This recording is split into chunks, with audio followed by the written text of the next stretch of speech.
We were given exactly 5 minutes to surrender our history, our planet, and our freedom. The alien armada blotted out the stars, commanded by a queen who viewed humanity as nothing more than an accounting error in her galactic empire. She broadcasted her ultimatum across every screen on Earth, seated upon a gilded throne, waiting for our leaders to kneel. She didn't know that humanity doesn't bow. 5 minutes later, her broadcast was still live, but her throne was completely empty. The sky above Earth did not burn when they arrived. There were no immediate laser blasts, no catastrophic planetary bombardments, and no dramatic explosions in the upper atmosphere. Instead, there was just an immense, suffocating shadow. On a quiet Tuesday morning, the early warning systems at the United States Space Force's Vandenberg base registered a gravitational anomaly so massive that it initially caused the automated software to flag it as a glitch. Within 30 seconds, the truth became undeniable. A fleet of over 400 heavily armored interstellar dreadnoughts had dropped out of faster-than-light transit, taking up a geostationary orbit that eclipsed the sun over the Western Hemisphere. Deep inside the Cheyenne Mountain Complex, General David Caldwell stared at the main strategic display. The room, usually a hive of hushed, disciplined murmurs, was dead silent. Caldwell, a man whose military career spanned 4 decades of conventional and asymmetric warfare, felt a cold knot form in his stomach. The ships were monstrous. The smallest among them was roughly the size of Manhattan, while the flagship, positioned dead center over the Atlantic Ocean, was large enough to possess its own gravitational pull. General, a young technician, Specialist Chloe Bennett, broke the silence. Her voice trembled, though she fought admirably to keep it steady. We are experiencing a global communications override. They are bypassing all of our encryption protocols, civilian bands, military satellites, deep-sea fiber optics. Everything is being hijacked. Can Cyber Command block it? Caldwell asked, his voice a low, commanding rumble. Negative, sir. The intrusion is operating on a frequency modulation we can't even quantify. It's brute-forcing its way into every screen on the planet. Before Caldwell could issue another order, the massive screens in the command center flickered. The tactical maps of the orbital space were violently replaced by a high-definition, crystal-clear feed. It wasn't just in Cheyenne Mountain. From the billboards in Times Square to the smartphones of farmers in the Midwest, from the stock exchange in London to the air traffic control towers in Tokyo, every digital display on Earth now showed the same image. It was a throne room. The architecture was impossibly grand, constructed from a dark, obsidian-like metal, laced with pulsing veins of violet energy. At the center of the room sat a throne that seemed to be grown rather than built, its sharp metallic spikes curving upward like a jagged crown.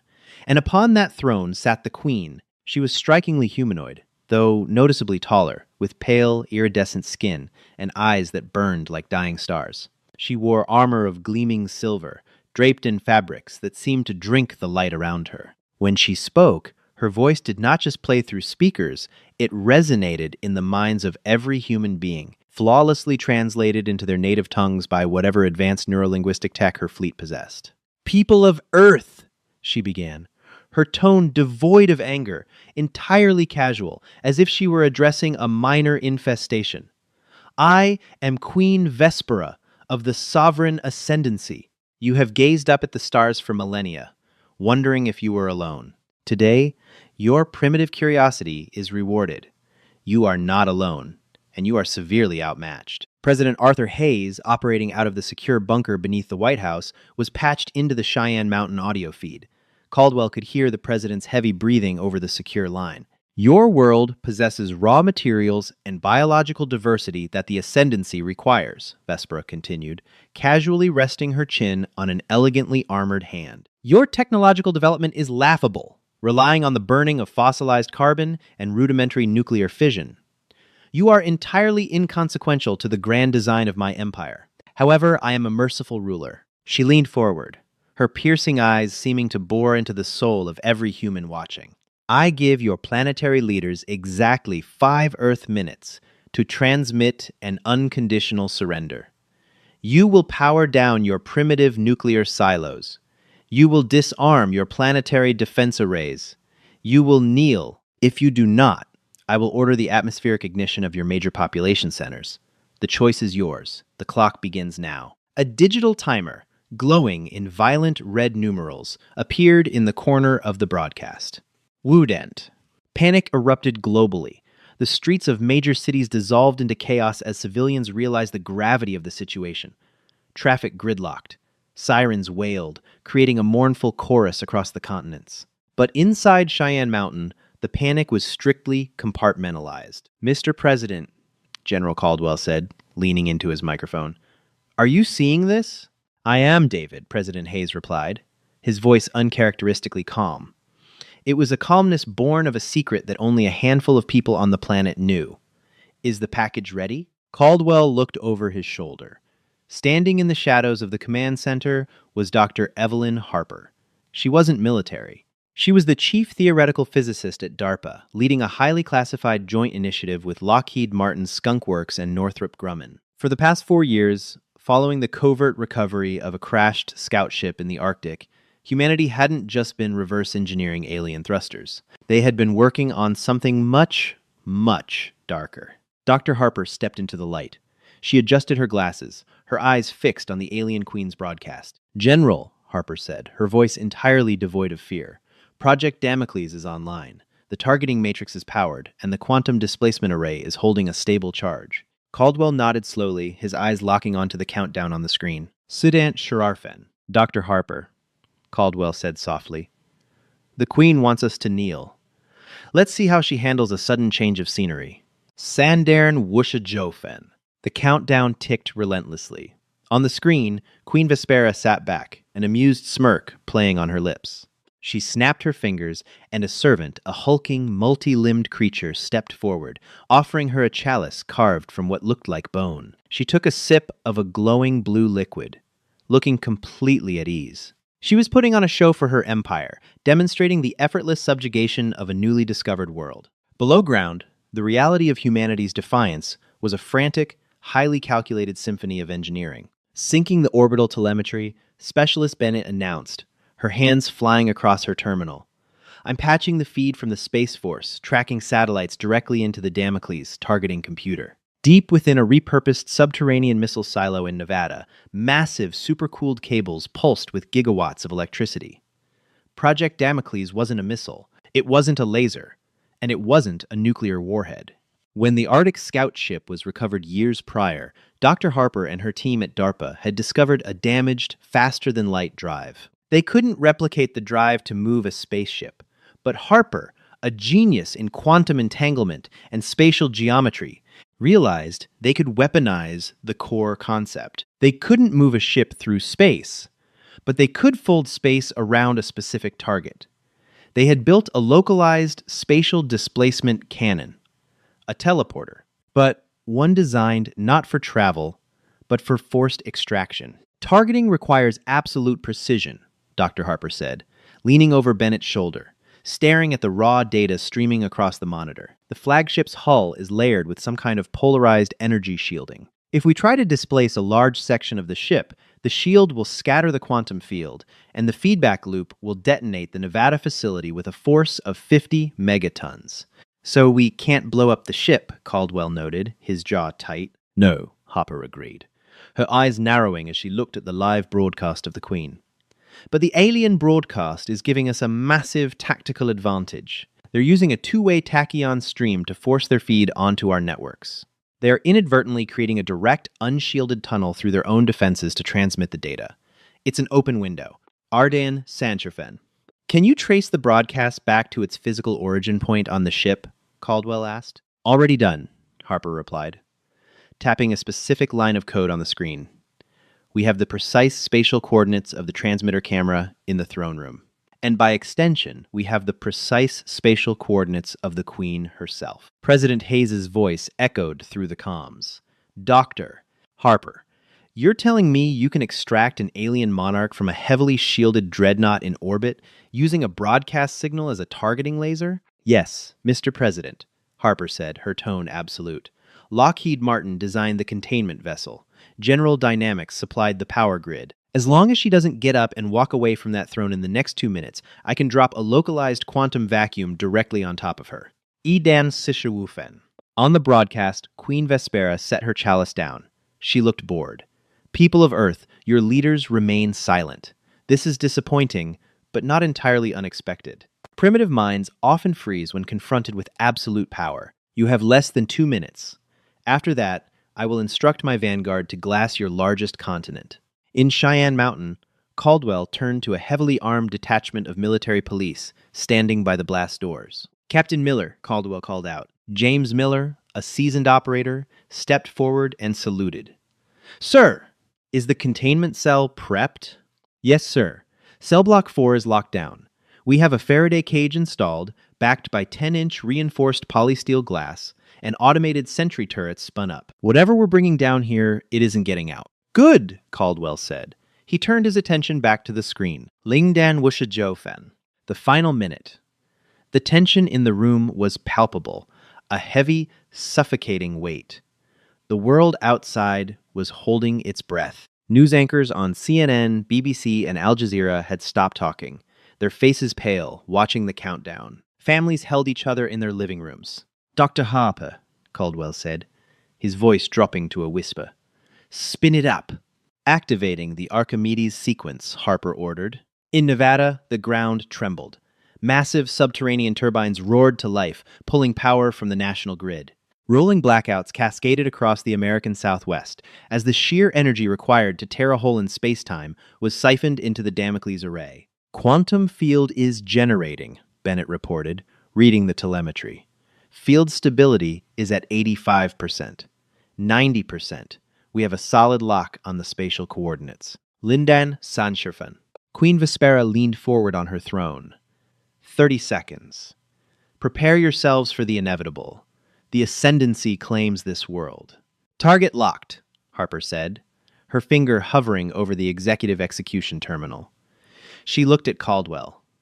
"General, we are ready." Caldwell looked at the president's seal on his monitor. "Mr. President, give the order." "Execute," President Hayes said without a moment of hesitation. Lingdan Sherfen. Lingdan Lingjofen. Linderland Bafen. Firing Damocles, Harper stated coldly, and depressed the glowing red key on her console. There was no sound, no flash of light in the sky. To the billions of people watching the alien broadcast, absolutely nothing seemed to happen at first. But inside the Nevada silo, a microscopic tear in the fabric of reality was forced open, tethered by a tachyon beam directly to the coordinates on the alien flagship. It bypassed the massive kinetic armor. It slipped cleanly through the polarized energy shields. It materialized in the grand, opulent throne room of the Invictus. Linden Linsanfen. Queen Vespera opened her mouth to deliver her final, fatal decree. "Your time is..." A sphere of absolute, light-consuming darkness, roughly 3 meters in diameter, snapped into existence directly around the throne. It was accompanied by a vicious, ear-shattering implosion as the atmospheric pressure inside the alien bridge rushed to fill a sudden vacuum. On the live broadcast, visible to every human on Earth and every commander in the alien armada, the sphere of darkness vanished as quickly as it had appeared. Lingden. The countdown reached 0, but the order to fire the planetary bombardment never came. The live feed from the throne room remained steady, but the picture had fundamentally changed. The hulking alien servant dropped the bone chalice, the blue liquid spilling across the dark metallic floor. Alien commanders, clad in heavy armor, stepped into the frame, their movements frantic, their voices loud and panicked in an alien tongue the translation matrix struggled to keep up with. The grand, spike-covered throne at the center of the room was empty. Where a galactic conqueror had sat a millisecond prior, there was nothing but a perfectly circular, cleanly severed divot in the floor, cutting straight through the base of the throne itself. In Cheyenne Mountain, the blast doors to Cell Block 4 shuddered. "Containment breach check," Caldwell barked. "Negative breach," Captain Miller shouted over the intercom from the sublevel. "General, we have her." The displacement was successful. Caldwell allowed himself a sharp, predatory smile. Put a camera in the cell. "Now, Dr. Harper, reverse the signal. Use their two-way tachyon stream to hijack their broadcast. Let's show the galaxy what happens when you threaten Earth." High above the planet, the alien armada was paralyzed. Without the Queen's biological signature to authorize the firing sequences, their weapons remained cold. The chain of command was shattered in an instant. The supreme sovereign of the Ascendancy had vanished into thin air, entirely circumventing technology they believed to be infallible. Suddenly, the broadcast feed from the empty throne room flickered. The image was replaced. The people of Earth and the panicked commanders of the alien fleet were no longer looking at a grand obsidian bridge. They were looking at a stark, brightly lit room with gray concrete walls. Sitting violently on the cold, hard floor, looking deeply disoriented and entirely stripped of her regal composure, was Queen Vespera. She was trapped inside a 10 by 10 foot reinforced polysteel cube. The jagged bottom half of her severed throne rested pathetically beside her. Outside the glass, standing with his hands clasped behind his back, was General David Caldwell. The queen scrambled to her feet, her iridescent skin flushing with rage. She slammed her armored fists against the thick glass, her mouth moving furiously, but no sound escaped the soundproof containment cell. She looked wild, desperate, and remarkably small. Caldwell looked directly into the camera, his expression stone cold. He knew this broadcast was reaching every ship in the Armada, and potentially radiating out to the entire Ascendancy Empire. To the commanders of the alien fleet currently trespassing in Earth's airspace, Caldwell spoke, his voice carrying the calm, absolute authority of a man holding a checkmate. This is General David Caldwell of the United States military, speaking on behalf of the planet Earth. You arrived at our home 5 minutes ago and demanded that we kneel. He gestured slowly to the raging, trapped queen behind him. As you can see, humanity does not kneel. In 5 minutes, we bypassed your defenses, disabled your command structure, and captured your sovereign. Your queen is now a prisoner of war, currently residing in a maximum security black site deep underground. If a single one of your ships powers its weapons, or moves toward our atmosphere, we will execute her. Caldwell stepped closer to the camera, his eyes narrowing. You have 5 Earth minutes to power down your weapon systems and transmit your unconditional surrender. If you do not, we won't just keep your queen. We will use the weapon that took her to systematically remove every single commander on every single ship in your fleet. The choice is yours. The clock begins now. A digital timer, glowing in bright, unyielding green numerals, appeared on the broadcast. Udend. Sidant Sherwufan. The green countdown timer flickered on every screen across the globe, a mirror reflection of the apocalyptic ultimatum Earth had faced just moments prior. But this time, humanity wasn't the prey. Inside the Cheyenne Mountain complex, the silence was agonizing. The initial rush of adrenaline that followed the successful extraction of Queen Vespera had evaporated, replaced by a cold, clinical dread. General David Caldwell stood motionless before the primary tactical display, watching the telemetry of the 400 alien dreadnoughts holding geostationary orbit. General, Dr. Evelyn Harper said, her voice dropping to a harsh whisper so the rest of the command center wouldn't hear. She stepped close to his shoulder. I need you to understand something about the threat you just made. I understand that it bought us time, Doctor, Caldwell replied, not taking his eyes off the screen. It bought us a bluff, Harper corrected sharply, though her expression remained completely impassive for the sake of the room. The Damocles array in Nevada just consumed a month's worth of the Western Interconnection's power grid to fold space for a microsecond. The supercooled capacitors at the Raytheon-managed substations are currently running at 300% thermal capacity. If I try to spin up the Archimedes sequence again right now, the containment coils will melt into slag, and will trigger a localized seismic event. Caldwell finally turned his head to look at her. How long until we can fire another displacement sphere? 24 hours, minimum, Harper said grimly. We can't extract a single one of their commanders, let alone all of them. If they call our bluff and open fire, we have nothing to stop them. They don't know that, Caldwell said, his voice a steady rock in a turbulent sea. They only know that their infallible, godlike monarch was snatched from her heavily shielded throne room by a species they thought hadn't mastered basic orbital mechanics. Right now, they are terrified. Sandin Sancherfen. At Fort Meade, Maryland, the headquarters of the National Security Agency, Director Sarah Jenkins was overseeing the most frantic signals intelligence operation in human history. The massive server farms were running so hot that the fire suppression systems were threatening to engage. Talk to me, people! Jenkins barked, pacing behind the rows of cryptanalysts. What are they doing up there? Total localized chaos. Director, a senior analyst, Peter Mitchell, responded, rapidly typing on a terminal displaying cascading waves of intercepted alien telemetry. When Damocles hijacked their tachyon stream, we didn't just piggyback the video feed. We established a two-way digital bridge. Cyber Command is currently flooding their internal networks with passive packet sniffers. Are they arming weapons? Jenkins asked, her eyes fixed on the orbital maps. No, ma'am, Mitchell said, shaking his head in disbelief. They're arguing. We can't translate the exact syntax yet, but the traffic volume between the dreadnoughts is spiking exponentially. It's a complete breakdown of command. Their hierarchical structure seems incredibly rigid. We're seeing automated system locks across their fleet. It looks like their weapons arrays are biometrically tethered to the Queen's royal command codes. Jenkins pressed a finger to her earpiece, patching directly into the Cheyenne Mountain secure line. General Caldwell, this is NSA Director Jenkins. We have a read on the fleet's tactical posture. They are paralyzed. Their doctrine doesn't account for the sudden loss of their supreme leader. They are locked out of their own primary weapon systems. In the bunker, Caldwell let out a slow, controlled breath. Copy that, Director. Keep monitoring. Let's see who blinks first. Ardand. The world outside held its collective breath.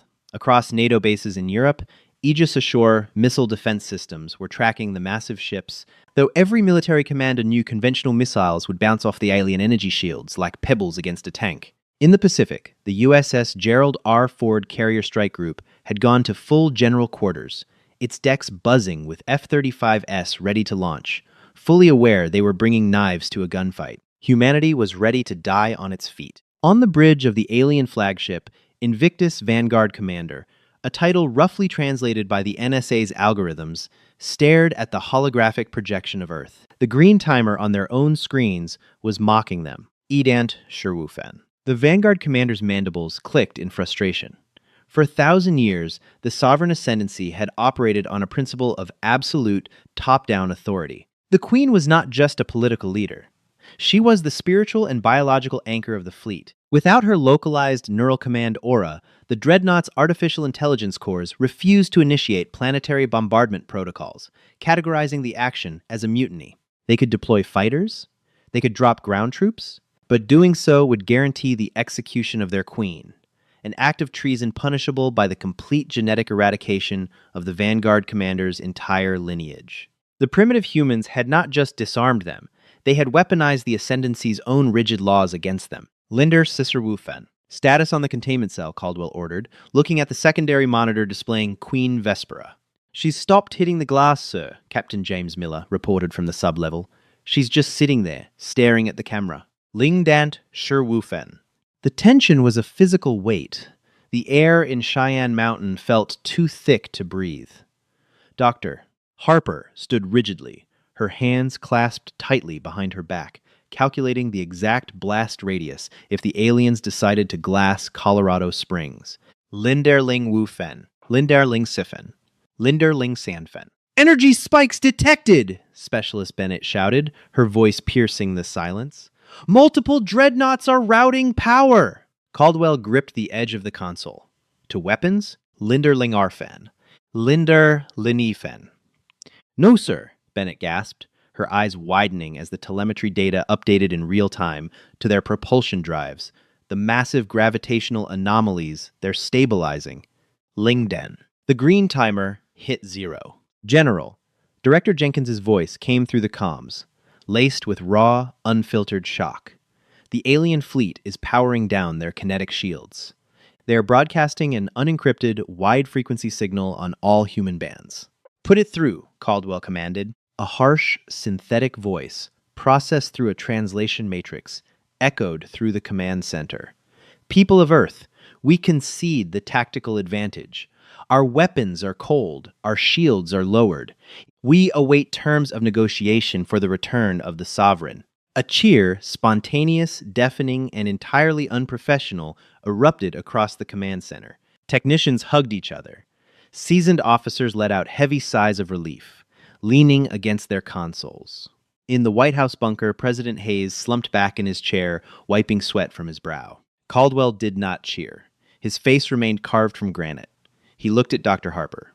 Good work, Doctor, he said softly. We bought ourselves a window, General, Harper replied, adjusting her glasses. but a fleet that size didn't travel across the galaxy to give up because of a hostage situation. We need to know exactly what we're dealing with. I agree, Caldwell said, turning toward the heavy blast doors leading to the subterranean levels. Captain Miller, secure the command center. Dr. Harper, you're with me. It's time we formally welcomed Her Majesty to Earth. Sublevel 4 was colloquially known among the base personnel as the Vault. It was buried 2,000 feet beneath solid granite, originally designed to house high-yield biological threats or rogue artificial intelligence prototypes. Today, it held the most valuable prisoner in the history of the universe. General Caldwell and Dr. Harper stepped out of the heavy freight elevator, flanked by 4 heavily armed military police officers clad in tactical gear and carrying experimental magnetic accelerator rifles. The corridor was bathed in stark, white LED lighting, the air smelling faintly of ozone from the massive power conduits feeding the room's security systems.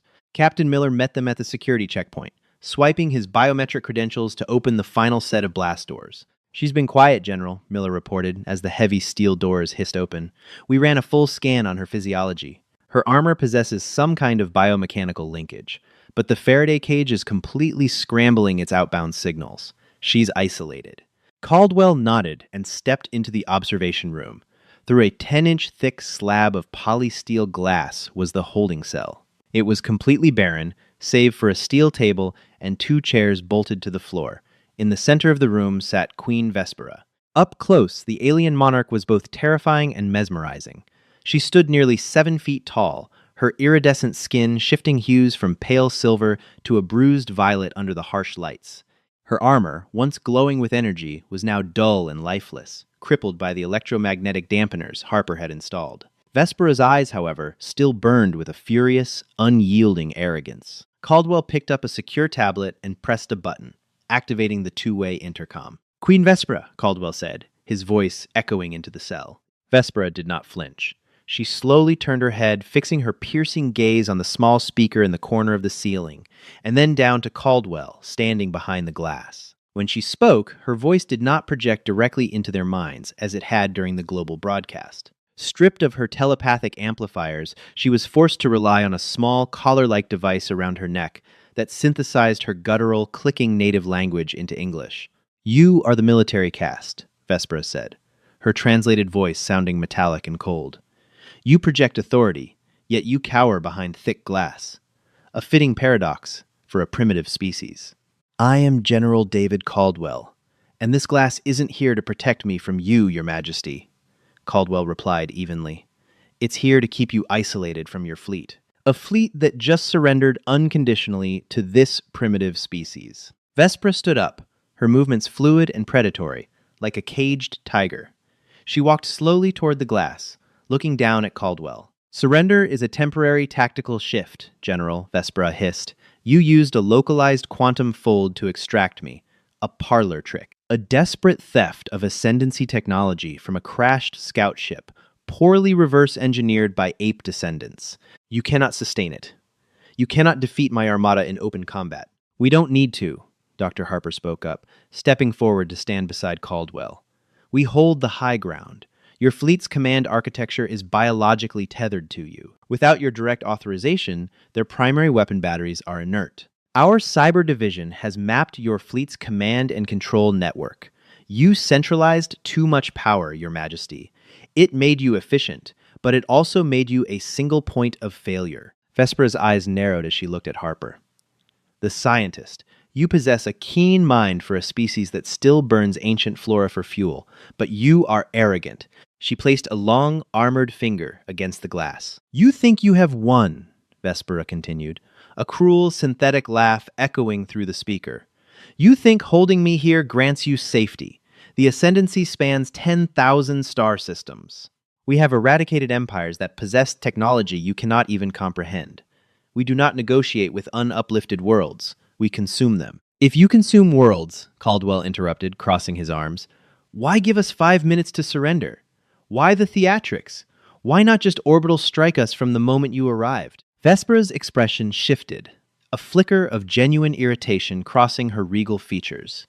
"Because your world is a garden. Earth possesses a rare biological density water, complex proteins, stable atmospheric conditions. To glass your planet would be to burn a granary.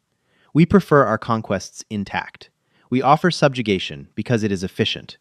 Most species, when faced with the sheer scale of the ascendancy, kneel willingly. You miscalculated, Caldwell said, his voice devoid of emotion. Humanity has spent the last 10,000 years fighting itself. We have waged wars over land, over resources, over ideas, and over pride.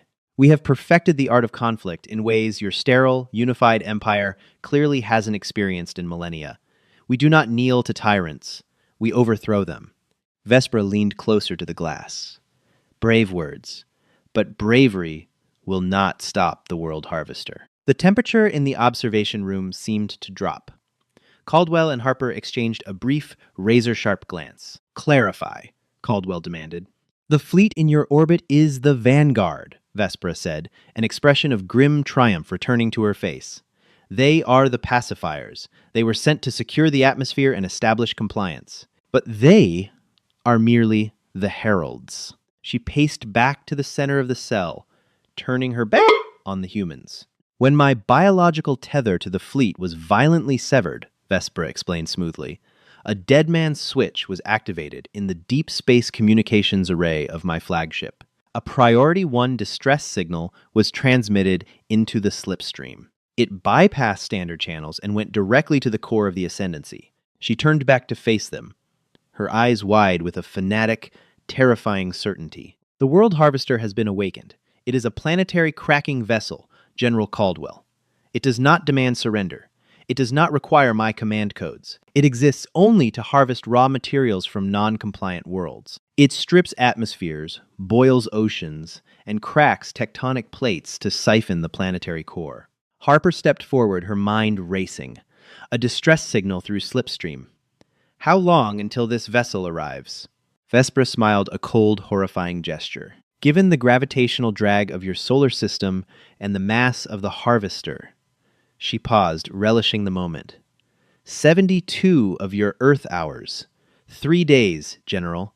You have 3 days before a ship the size of your moon arrives to unmake your world. Caldwell stared at the alien queen, his jaw clenched tight. The victory they had just secured was nothing but a brief stay of execution. The clock hadn't stopped. It had merely been reset. 3 days, Caldwell repeated softly. He turned to Dr. Harper, his eyes burning with a sudden, intense resolve.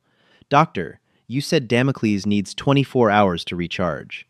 Yes, Harper replied, her voice shaky as she processed the sheer scale of the new threat. 24 hours to stabilize the capacitors. Good, Caldwell said, turning back to the glass, looking dead into Vespera's eyes. That gives us exactly 48 hours to figure out how to put a quantum displacement sphere directly inside the engine core of a ship the size of the moon. Captain Miller. Sir, keep her isolated. No food, no water, no sleep until I say otherwise. We're going to war. Caldwell turned on his heel and strode out of the observation room, the heavy blast doors hissing shut behind him, leaving the Queen of the Ascendancy alone in the dark. Humanity was on the clock once again, but this time they weren't going to wait for the ultimatum. They were going to strike first. The clock was no longer measured in minutes. It was measured in the agonizing, slow drip of 72 hours. Inside the subterranean war room of the Cheyenne Mountain Complex, the atmosphere had shifted from the euphoric high of tactical victory to the crushing, suffocating weight of an impending apocalypse. Dr. Evelyn Harper stood before a sprawling digital warboard, surrounded by the greatest minds the American military-industrial complex could muster. Analysts from Lockheed Martin, propulsion experts from Boeing, and theoretical physicists from the Los Alamos National Laboratory had all been airlifted to the bunker. The petty rivalries of corporate defense contracting were instantly vaporized by the threat of planetary annihilation. We have a fundamental physics problem, Harper stated, her voice projecting across the crowded room. She tapped a stylus against the glass of the tactical display, which showed a simulated model of the World Harvester, a ship so massive it generated its own gravitational tide. Damocles is a surgical scalpel. It displaces matter by folding a tiny pocket of spacetime. General Caldwell wants us to teleport a high-yield thermonuclear warhead directly into the Harvester's reactor core. Dr. Gregory Peterson, a lead systems engineer from Northrop Grumman, rubbed his temples. Evelyn, we don't know where the reactor core is. A ship the size of the moon could have thousands of decentralized power nodes. If we teleport a warhead into a random cargo bay, a ship that size will just absorb the blast. We'd give them a bloody nose while they crack our tectonic plates. Then we don't guess, General Caldwell interrupted, stepping into the circle of scientists. He looked at Harper. We need the schematics of the harvester. And we need the exact spatial coordinates of where it's going to drop out of Slipstream. If we wait for it to arrive, its kinetic shields will be fully deployed, and we won't be able to penetrate the hull. The only source for that data is sitting in a polysteel box on sublevel 4, Peterson pointed out grimly. And I highly doubt Queen Vespera is going to hand over the blueprints to her empire's ultimate weapon. She won't, Caldwell agreed, a cold glint in his eyes. But her armor might. 10 minutes later, Caldwell and Harper stood outside the containment cell. Inside, Vespera sat motionless, staring at the concrete wall. She looked diminished, yet the arrogant tilt of her chin remained. Captain Miller, Caldwell said over the comms to the security team, stationed out of sight. Initiate the EMP dampening field. Inside the cell, the subtle, ambient glow of the alien queen's biomechanical armor flickered and died entirely. Vespera gasped, her hands flying to her chest as the suit, suddenly dead weight, constricted around her. Move in. Strip the armor. All of it, Caldwell ordered. The heavy doors hissed open, and 6 military police officers flooded the room. Vespera fought back with the ferocity of a cornered apex predator, her sheer alien strength tossing 2 heavily armored men against the wall like ragdolls. But stripped of her neural link and weakened by Earth's gravity and lack of sustenance, she was eventually overwhelmed. They pinned her to the steel table, utilizing precision plasma cutters provided by DARPA to sever the biometric clasps, locking the armor to her spine. When it was over, Vespera was left in the cell wearing nothing but a rudimentary gray prisoner's jumpsuit, screaming alien curses that the translation matrix couldn't even parse. In the adjoining clean room, Harper and Peterson hovered over the discarded metallic carcass of the royal armor. It was an engineering marvel, laced with microscopic neural fibers that responded to thought.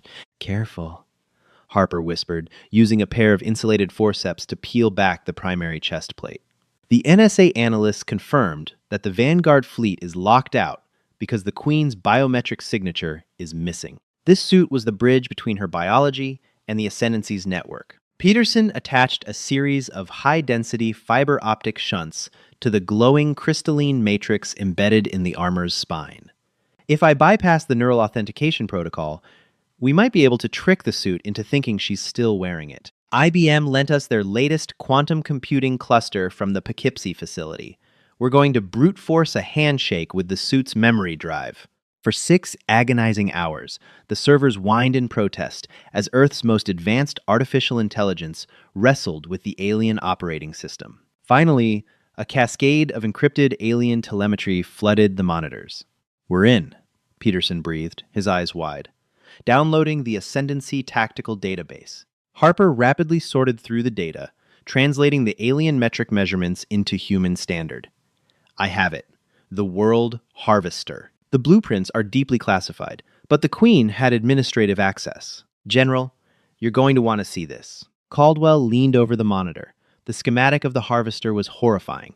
It was a sphere of dark matter and kinetic plating, hollowed out in the center. Inside that hollow core was a singularity, a tethered micro-black hole that generated the ship's massive power and fueled the planetary cracking beam. If we drop a nuke into the singularity, the black hole will just eat the explosion, Peterson warned. Then we don't target the singularity, Caldwell said, tracing a finger along the ship's internal superstructure. He pointed to a narrow ring of machinery encircling the black hole. What is that? Magnetic confinement generators, Harper realized, a slow smile spreading across her face. They use massive electromagnetic fields to keep the black hole stable and prevent it from consuming the ship itself. General, if we teleport a warhead directly into the primary magnetic generator and detonate it, the containment field will collapse. And the black hole will instantly consume the World Harvester from the inside out, Caldwell finished. Do we have the dropout coordinates? Harper tapped her keyboard. Yes. It's exiting Slipstream exactly 200,000 miles beyond the moon's orbit. It expects to arrive unbothered, power up its weapons, and march to Earth. For exactly 4 seconds after it drops out, its kinetic shields will be offline to vent Slipstream radiation. 4 seconds, Caldwell said, the weight of the world resting squarely on his shoulders. That's our window. Get the coordinates to the Nevada facility. I need to make a call to the president. Te minus vis. Nolla. The final 5 minutes began not with a roar, but with a terrifying, absolute silence across the global communications networks. 3 days had vanished in a blur of frantic, desperate preparation, and now the survival of the human race came down to a single, localized point in the Nevada desert. At the subterranean Damocles site, the ground hummed with a violent, bone-rattling vibration that shook dust from the reinforced concrete ceiling. The entire western seaboard of the United States had gone dark. Under the direct orders of President Arthur Hayes, the Department of Energy had mandated a complete, unceremonious blackout. Engineers at Pacific Gas and Electric had routed every available megawatt from Seattle down to San Diego directly into the supercooled capacitors of the Damocles array. The Hoover Dam was running its turbines at 120% capacity, the massive generators screaming in protest as they fed the quantum displacement cannon. Deep inside the Nevada missile silo, suspended by heavy-duty industrial cranes provided by Boeing, sat the payload. It was a custom-built, variable-yield thermonuclear device officially designated as Project Icarus. Assembled in absolute secrecy at the Pantex plant in Texas just 48 hours prior, the weapon was an engineering nightmare. It was designed to yield roughly 200 megatons of destructive force, more than 3 times the power of the Soviet Tsar Bomba, packed into a titanium tungsten casing designed to survive the violent shear forces of a quantum jump. Inside the Cheyenne Mountain Complex, General David Caldwell stood rigidly at the primary command console, his hands clasped tightly behind his back. The Vanguard fleet, still paralyzed in Earth's orbit, had remained entirely silent. Their massive dreadnoughts hung in the sky like silent steel tombstones. They weren't preparing to attack. They were waiting for their executioner to arrive. Te minus colme, nolla. The Damocles array is fully charged, Dr. Evelyn Harper reported, her voice tight, echoing across the hushed command center. She typed furiously on her terminal, monitoring the terrifying power readouts. Capacitors are at their maximum thermal threshold. The Lockheed Martin containment coils are glowing cherry red. If we hold this charge for more than 10 minutes, the entire Nevada facility will vaporize. Understood, Caldwell replied, his voice a calm anchor in a room drowning in anxiety. Dr. Peterson, what is the status of the payload? Dr. Gregory Peterson wiped a heavy bead of sweat from his forehead, his eyes locked on the telemetry. Nuclear payload is armed and synced to the Damocles tachyon beam. The detonation sequence is hardwired. Icarus will detonate exactly 0.02 seconds after it materializes at the target coordinates. It won't even have time to register the environment before it goes critical. Te minus cax. Nolla. Caldwell shifted his gaze to the secondary monitor, which displayed the live feed from sublevel 4. Inside the barren concrete holding cell, Queen Vespera sat perfectly upright at the steel table. She had been stripped of her regal armor and wore only a standard-issue gray prisoner's jumpsuit. Yet even in captivity, she clung desperately to her arrogance. She stared directly into the camera, a smug, venomous smile playing on her pale lips. She knew the time had come. She fully expected the primitive apes holding her captive to look up in horror as the sky burned. "Put her on the main tactical board," Caldwell ordered softly. "I want her to have a front row seat for this." The massive digital screen dominating the front of the war room split into 2 distinct feeds. The left side displayed the deep space optical telemetry, focused on the empty, black void just beyond the dark side of the moon. The right side displayed the alien queen, Te minus ux nolla. "Spatial distortion detected!" Specialist Chloe Bennett shouted, her voice piercing the heavy silence of the room. "General, it's massive." The gravitational wave just tripped tidal sensors in the Pacific Ocean. "It's tearing a hole in the local space-time fabric. Slipstream rupture is imminent." T minus nolla. Colmecumenta. The air in the room grew cold. On the optical sensors, the stars themselves seemed to warp and bend, stretched into unnatural lines by an impossible mass. "Hold steady," Caldwell commanded. "Wait for the radiation venting window." Te minus nolla. Visitoista. A tear in reality ripped open just beyond the moon's orbit, bleeding, violent, pulsing purple light into the vacuum of space. From the center of the rift, a monstrous spherical leviathan dragged itself into real space. It was the World Harvester. The sheer, incomprehensible scale of the vessel was paralyzing. It was roughly the size of Earth's moon, a perfect, terrifying sphere of dark, jagged kinetic plating and glowing, vein-like energy conduits. As it fully exited the slipstream, it immediately began to eclipse the distant star field. It was a god machine, a planetary butcher that had consumed countless worlds across the galaxy. T minus nolla, Nelia. Target has dropped out of slipstream, Harper yelled, her fingers flying over the execution console. Kinetic shields are completely down for standard slipstream radiation venting. The hull is exposed. Te minus nolla, colme. We have a confirmed lock on the primary magnetic confinement generator, Peterson shouted. T minus nolla cox. Fire Damocles! Caldwell roared, his voice finally breaking its stoic restraint. T minus nolla ux. In the Nevada desert, the Archimedes sequence engaged. A blinding, localized flash of quantum energy swallowed the 200-megaton Icarus warhead, folding it through the very fabric of spacetime. T minus nolla. Nolla.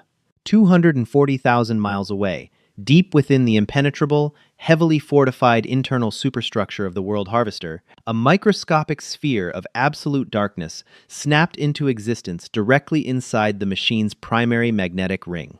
Icarus materialized, and Icarus detonated. To the naked eye of anyone looking up from Earth, absolutely nothing happened. There was no sound in the vacuum of space, no immediate fireball. But on the telemetry sensors deep inside Cheyenne Mountain, the data feed went absolutely catastrophically wild. The 200-megaton thermonuclear blast vaporized the Harvester's massive magnetic confinement ring in a fraction of a millisecond. It melted the alien alloys into subatomic slag. With the electromagnetic field suddenly completely destroyed, the tethered micro-black hole at the very core of the ship was instantly unleashed. The result was not an outward explosion, but an implosion of apocalyptic proportions.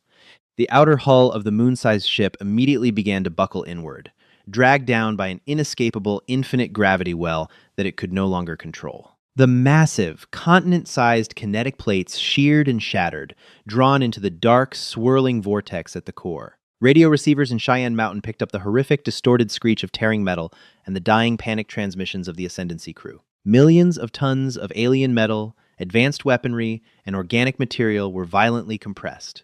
The Harvester was eating itself alive. It folded inward like a crushed tin can, shrinking from the size of a moon down to a hyperdense sphere the size of a city, then a building, then a golf ball. And then, unable to sustain the sudden, chaotic influx of mass without its stabilizing rings, the micro-black hole violently evaporated. A silent, blinding shockwave of pure white Hawking radiation expanded across the solar system. The flash was so bright, it cast sharp, fleeting shadows on the surface of the Earth in the middle of the night. The World Harvester was gone. In its place was a rapidly expanding, harmless nebula of glowing, superheated dust and shattered microscopic debris. Inside Cheyenne Mountain, the command center remained dead silent for 3 agonizing seconds. Then, slowly, Specialist Bennett started clapping. Within moments, the room erupted into a deafening, raw roar of pure human triumph. Analysts hugged each other, weeping openly. Dr. Harper slumped heavily over her console, burying her face in her hands as tears of pure, unadulterated relief streamed down her face. "Doctor," Peterson threw a clipboard across the room, shouting at the top of his lungs. General Caldwell did not celebrate. He kept his cold, steely eyes locked on the right side of the main screen. Queen Vespera was standing now. The smug, venomous smile had entirely vanished. It had been replaced by an expression of absolute, shattering horror. She stumbled backward, her hands trembling uncontrollably as she stared at the telemetry data Caldwell had mercifully provided her. Her back hit the cold, concrete wall of her cell, and she slid down it, her knees buckling completely. The sovereign of the Ascendancy collapsed onto the floor, pulling her knees to her chest. She wasn't a god anymore. She was just a prisoner. The impossible had happened. Her empire's ultimate weapon was dead. Caldwell reached out and pressed the secure intercom button, routing his voice directly into Sublevel 4. "Vespera," Caldwell said, his deep voice slicing cleanly through the chaotic cheering of the war room. The alien queen slowly looked up at the camera, her iridescent eyes wide, hollow, and entirely broken. "Look very closely at that dust cloud," Caldwell told her softly, his voice carrying the icy, unyielding weight of human defiance. "That is what happens when you threaten our world. We don't just kill your monsters, we unmake them." Caldwell took a deep breath, turning his attention to Director Sarah Jenkins, whose face was on a secure monitor from the NSA headquarters. "Director," Caldwell ordered, "open a wide-frequency broadcast to the Vanguard fleet still sitting in our orbit. Override their internal comms. Translate this directly into their native tongue." Jenkins typed rapidly, nodding. "Channel is open, General. You are live to the entire Armada." Caldwell leaned into his microphone, his posture radiating absolute authority. "To the Vanguard fleet," Caldwell spoke, his voice echoing through the silent, paralyzed corridors of 400 alien dreadnoughts. "You have just witnessed the destruction of the World Harvester. Your queen is our prisoner. Your primary weapons remain offline. We possess a localized quantum displacement weapon capable of bypassing any kinetic or energy shield in your entire arsenal, and right now, we are reloading it." He paused, letting the weight of the massive lie and the undeniable truth of their brutal victory settle over the alien commanders. "You have two choices," Caldwell finished, his tone leaving absolutely no room for negotiation. "Power down your engines, surrender your vessels to the United States Space Force, and prepare to be boarded. Or attempt to flee, and we will hunt you across the stars. Humanity does not kneel, but we are formally inviting you to do so. You have 5 minutes." The green timer reappeared on every screen across the planet, ticking down from 5 minutes. But this time, not a single human being on Earth was afraid. And that is how humanity turned the ultimate alien threat into an absolute checkmate in just 5 minutes. If you loved this HFY sci-fi story and want to hear what happens next as Earth takes the fight to the alien empire, make sure you hit that like button, share this story with your fellow sci-fi fans, and subscribe to the channel so you never miss an upload. Drop a comment below on what you think General Caldwell should do next with the captive queen. Keep your eyes on the stars, and see you in the next video. Hi, my name is Tran Trung, the owner and manager of Palace Truths. After watching the video, the alien queen ordered Earth to kneel. 5 minutes later, her throne was empty. HFY Sci-Fi. I'd really like to know what you think. How did this story make you feel? For me, the biggest feeling was watching confidence and quick thinking overcome overwhelming odds. What I enjoyed most wasn't just the action, but the reminder that staying calm, working together, and refusing to give up can completely change the outcome of a difficult situation. Which moment caught your attention the most? The Queen's ultimatum, the unexpected turnaround, or the final confrontation? If you had been in humanity's position, do you think negotiation would have been the better path, or was standing firm the right choice? Sometimes real life asks us to face smaller challenges with the same steady mindset. Think clearly before reacting, and trust the people around us. If this story entertained you or left you with something to think about, I'd love to read your thoughts in the comments. And if you enjoy HFY adventures like this one, feel free to like the video or subscribe. Only if you'd like to join us for more stories.